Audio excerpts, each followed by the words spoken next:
Renee is standing by with head coach Kia Damon Olson. Here's Renee. Coach, tough results, but what are some initial positives you take away from a game like this?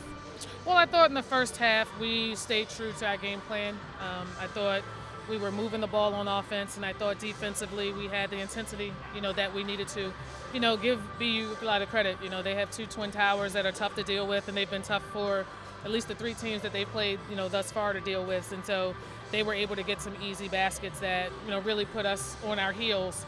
And then we had open shots today, and they didn't fall. And unfortunately, that's a bad combination.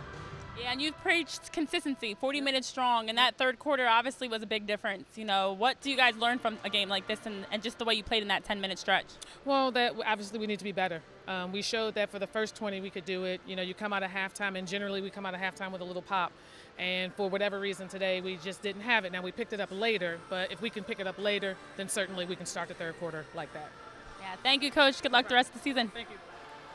Back to you guys. All right, Renee, thank you very much for a job well done again. And, John, as we take a look here at some of the highlights, obviously they're picked to be the best team in the league. They look like the best team in the league. They sure did, Gary. And you mentioned that they didn't get to the foul line a whole lot.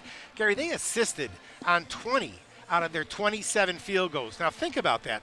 That means the ball rarely touches the floor. They always put themselves either to feed the post effectively or catch it and shoot it. There you see what Lafayette was doing in the first half. You heard Coach Kia Damon Olson talk about it. They were just a little more aggressive on offense. They moved the ball better. They got Jess Booth going in transition a little bit, and that certainly helped their cause as well.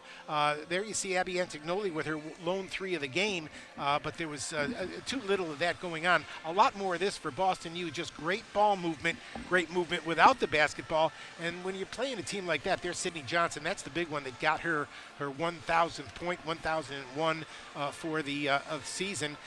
There's Haley Smith on the inside, but you also heard Coach Kia Damon Olson talk about some of the open looks that Lafayette was able to get, and the ball just didn't go down, and that included layups too. So they didn't shoot the ball well. They didn't particularly move the ball well in the second half, but a lot of that has to do with the quality of the opponent. Boston University is, as advertised, this is a very good basketball team. Yeah, those numbers don't really, I think, legitimize what really happened here tonight.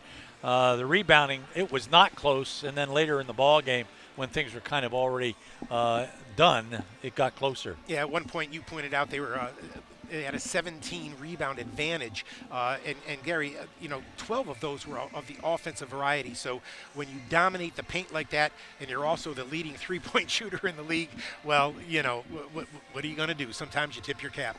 Weimar had a double-double, 23 points, 12 rebounds, 13 rebounds by Durant, 11 points Giannaros, Johnson 11 points and 1,001 now, and Maggie Pino with 10 points. On Lafayette side, only one double-figure scorer, 12 points for Kayla Drummond, 9 rebounds for Abby Antignoli. That is a career high for her. But Lafayette loses this one 66-48. They go to 0-3 in the league, 3-10 overall.